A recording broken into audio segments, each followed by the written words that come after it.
Bismillah ar-Rahman ar-Rahim. Assalamu alaikum. Welcome to the second hour of News and Views right here on Salam Media. A very warm welcome to our Polokwane listeners on One Nation FM. We do have lots of interesting interviews lined up. We do hope you're going to keep us company for the next hour, inshallah. We have Councillor Naeem Patel online. He's the community leader in Laudium, that of course is in Pretoria. And we hear that he was arrested recently. We need to understand what on earth is going on. Why was Councillor Naeem Patel arrested? We're very pleased to hear that he's been granted bail. So he is here today to talk to us about all of the events leading up to his arrest. Are these trumped up charges? Is there someone out to get him out of the position that he's in? Is it a situation of him doing the right things for the people of Laudium? And maybe he's just way too effective. And that, of course, means that he's showing up the incompetencies of other people in council. Assalamu alaikum to you, Naeem Patel. Welcome to the program. Nice to have you on the show this morning. Wa alaikum assalam, Sister Julie, and thanks for having me. Okay, I was quite shocked when I heard about your arrest and all of the different stories circulating, but very pleased to hear that you have been granted bail. Goodness me, what on earth is going on, and what were the events that led up to your arrest? What were the charges put to you? Alhamdulillah, ala kulli hal. All situations comes from Allah subhanahu wa ta'ala. And Julie, as you know, during the last year or so, load shedding has become part of our lives all over the country, not only in Laudium. And the Community Police Forum, my office, community members, as well as security companies had to basically patrol the streets every evening during load shedding. And I was previously on the same show, I think, with Brother Inayat Wadi, discussing cable theft and power outages in our area, sometimes up to 16 to 18 days.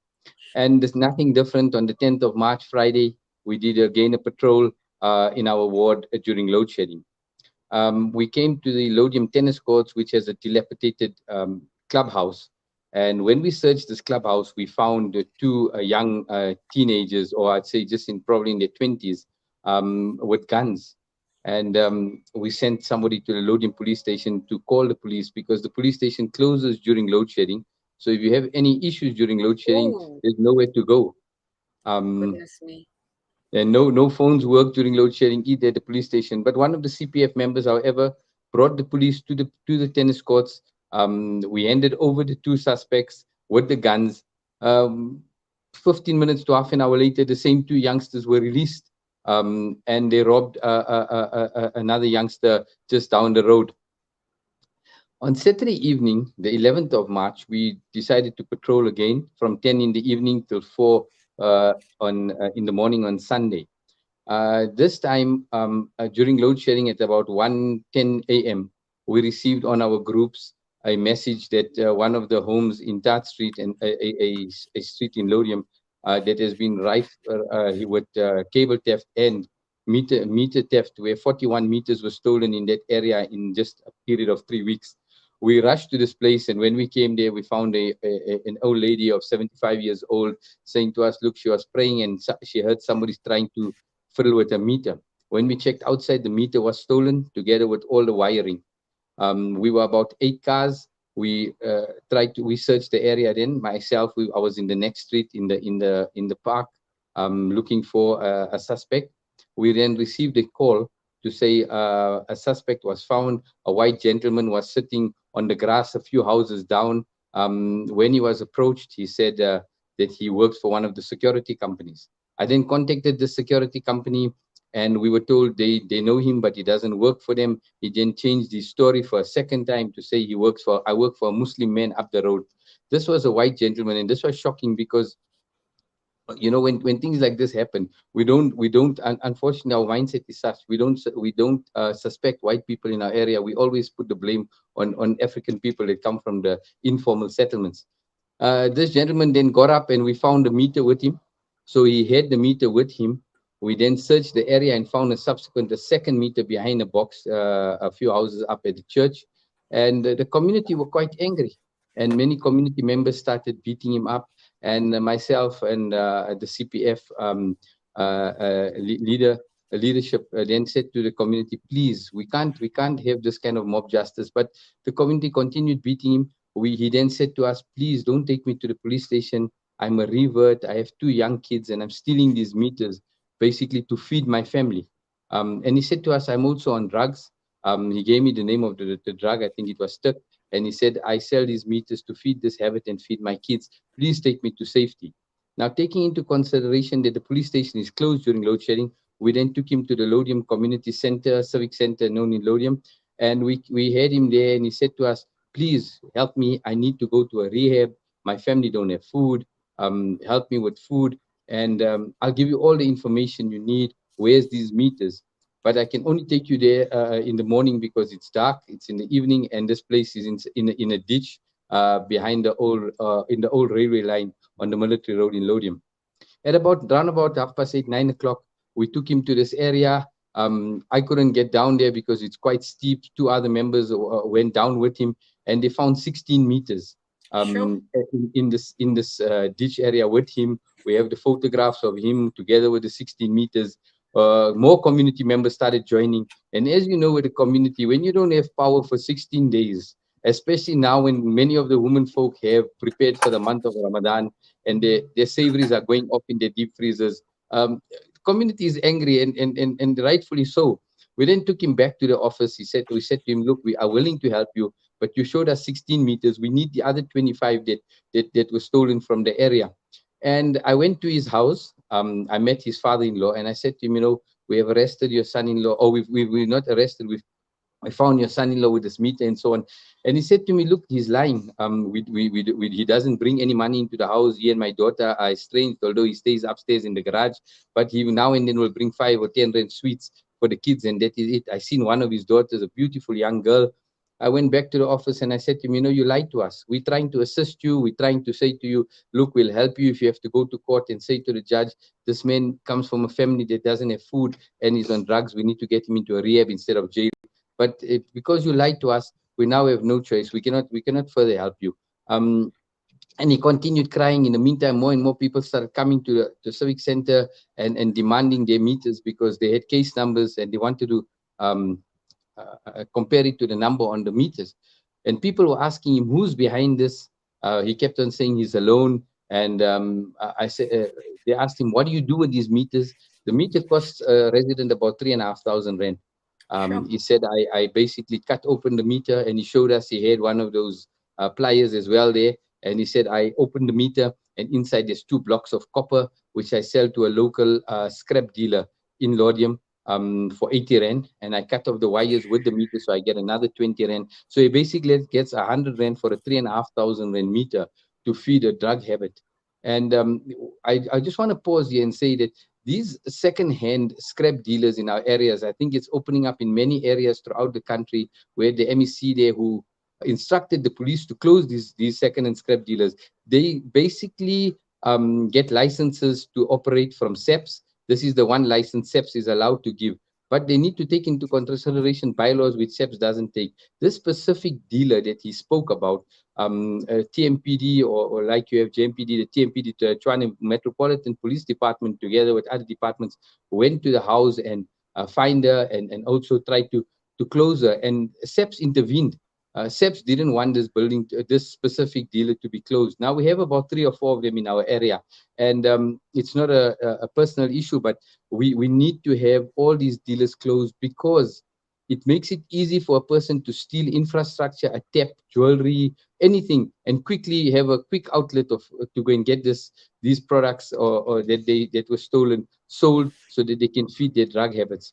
Subsequent to this, this happened on at 2 o'clock on Sunday, the 12th of March. This gentleman was handed over. I can say because he's already been to court. His name is JP. He was handed over to SEPs. I was not present. I already left 2 or 3 hours before at home. He was handed over to SEPs by the community and the CPF. And the SEPs took him and released him. Only on Monday, after pressure was put by the CPF again, he was arrested Monday afternoon. Now he has criminal charges, a whole array of criminal charges in other areas where he also served 9 months in jail, and then it was suspended for 5 years. And in December as well, myself and the CPF and the security companies arrested him for stealing of brass. So he was arrested and let go. So this is a pattern in our area where criminals are caught and they are let go. He then, subsequent to this, this was on Monday when he was arrested. On Wednesday, he opened a case against someone in my office and saying that he pointed a firearm. When this gentleman went to the police station because he was called in, we thought he was going to get arrested because why is he not returned? When I phoned him, he said they got a drummed up charge of pointing of a firearm. So 5 of us made our way to the police station. As we entering the police station, he's sitting there together with the investigating officer, this JP. And he says, no, it's not that guy that pointed a firearm at me. It's these 3 guys who beat me up. And he pointed myself, Paul Bennett, and a gentleman by the name of Zaid Zaman, the 3 of us. Immediately, without even asking us anything, police took us in, taking the word of a thief, a drug dealer, a drug addict, above that of the councillor and the CPF leadership. They then took us in and detained us. They did not charge us. They just detained us. The community heard about this, and I can tell you, Auntie Julie, it's not. The Indian community is not known for protesting. Throughout, even during apartheid days, you have few people protesting, but about 1,500 people came to the police station, closed off, blocked off the roads. Public order policing, TMPD, which takes normally hours and hours to come, were there within half an hour. But the community were adamant they will not allow us to be taken from the Laudium police station to Attridgeville to be charged and locked up. They blocked off the roads. And this carried on for about 5 hours. In the meantime, Maghrib Salah, we wanted to pray. We were denied the right to play Maghrib Salah. We were denied the right for our lawyer, although we weren't charged, we were only detained. Our lawyer could not come through. We were then put into a police van. And only after the community made the police aware that it's illegal to put us into a van because we're not arrested. They then took us out, put us back into the detaining area in the police station. We were then kept there until 10 in the evening. The crowds were getting bigger. Police were worried. I then went out to address the community. I asked for this to be done earlier, but they refused. At 10 o'clock, they allowed me permission to go because it was going to be load shedding. And I said to the community, guys, we appreciate whatever you have done for us and coming out here for justice. Many of those that came out were not even people that supported my political party or me in elections. It was general community people that were just fed up of crime. They said to the cops, we're giving you 1 hour to bring these guys back. We will wait here. We were then taken to the Attridgeville police station, the 3 of us. We were then charged formally. Now only at about 12 o'clock we were charged. This is carrying on from 5 in the afternoon. We were charged. They then took our profiles, went to the Pretoria. Sorry, charged for what?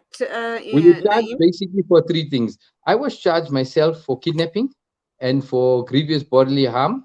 And the other 2 were charged for the same, and an extra charge for theft of a cell phone, which was given to the police, his cell phone. And the charge he had a very small cell phone of 200 rand. They charging these 2 for a cell phone which I think cost 20,000 rand. Now, before we were taken to Attridgeville, this JP said to 3 members of the CPF that I was told by the police to put these charges, and also I want to drop these charges, withdraw these charges. He went into the police station in front of us. He said to the police, I want to withdraw the charges. The police said, no, rethink this, don't withdraw these charges. They put him in their vehicle and took the docket and went away. So many of our rights were violated. We were then released on bail of 1,000 rand each. This was about 12 o'clock now on 12 o'clock on Wednesday evening, or you can say Thursday morning. We came back to the Laudium police station where we had to pay the bail of 1,000 rand. Still, we had about 60 to 80 people in the streets waiting for us to get back. People were waiting with food and warm drinks and so on. We then paid the bail and we were released on bail. Our court case is on the 30th of March. The Residents Association has started a petition, which I think has been already signed by 1,200 residents. and they're continuing, basically asking for all charges to be dropped, for all second-hand dealers in our area to be closed, as well as for the station to be revamped, an audit to be done on the police at the station, as well as the colonel from the station to be released of his duties and to be replaced. And Julie, I think I started by saying all conditions come from Allah subhanahu wa ta'ala. And I truly believe sometimes these kind of incidents or challenges has a positive effect. And I think everybody knew the corruption. I think it's not only Laudium SEPs, generally throughout the country we have these issues. But people were afraid to talk. I think after this had happened, people started talking. 2 days later, there was a child raped in our area, and her mom phones me at 11 at night and says, "Counselor, I need you here." I said, "Look, it's a female. I cannot come. Why don't we open up a case?" She said, "I don't trust the police. They're going to arrest my child instead of the person who raped her." This is the level of confidence people have in SEPs, that it's basically zero. They don't have any confidence in SEPs. And I think this is highlighting the issue. We have contacted the MEC of Safety and Security, the minister, but the charges are actually drum-dum charges. How do we get charged for rape? I mean, sorry, not rape, for kidnapping. Based on what have we been charged for kidnapping? We were not kidnapping anybody. 3 people were charged. In his statement, he said there were 5 cars. Now it's very difficult for 3 people to drive 5 cars and just pick you up. I mean, it's not possible. But the police, without any of this, he's walking free. Although he has previous convictions, he's walking free in the street, continuing to do his work. And the fear we have is that it's the month of Ramadan tomorrow or Thursday. And if a meter is stolen, 16 days without power in the month of Ramadan, the community is going to go crazy. Absolutely. Do not have power or water in Ramadan. Okay. Yeah. Naeem, we're going to have to leave it there. Thank you very much for such a detailed sketching of the background story. You are home safe with your loved ones, as are your 2 colleagues. Very quickly, where to from here? When are you appearing in court? And I'm sure you are very, very confident that you guys are the matter is going to be thrown out. But more importantly, that these corrupt cops are brought to book. Sister Julie, yes, our court case is next week, Thursday, inshallah, 30th of March, for first appearance. We are confident that the case will be thrown out of court, as we don't believe they have any evidence to prove this. We also plan to bring charges against the South African Police Services for denying us our religious rights of praying and denying us rights to see our attorney. One of the women were also pushed and basically by the South African Police Service the commander on duty, and she will also be opening up a case for GBV against South African Police Services. We tell my message to our community: it's time we stand up like we stood up against the apartheid government. We need to stand up against all those that are oppressing us in today's time. And I know Salam Media is in the forefront of exposing corruption and oppression throughout the world. And we thank you for taking our story also live. Sister Julie. Inshallah, Amin. Du'as with you and all of the amazing people that support you and the rest of the community there. We will be keeping in touch to get a regular update on the issue. The Mubarak month of Ramadan is around the corner. May Allah subhanahu wa ta'ala accept all du'as, inshallah. And of course, we will be in touch. You go well, keep safe, and salams to one and all, inshallah. Wa alaikum assalam. That was Councillor Naeem Patel talking to us about, obviously, his arrest together with 2 of his colleagues and the outright incompetence and incompetence of the South African police in Laudium, and obviously all of the shenanigans that's going out in that part of Gauteng. But as I've said, we'll keep that story alive. And I'm sure that's a reflection of lots of other areas, suburbs and townships throughout South Africa. Right, standing by to talk to us is Neville van Roy. He is going to be looking at community outreach. He's a community outreach coordinator for the Green Connection. We'll talk with him in a minute or two. It is exactly 9:23.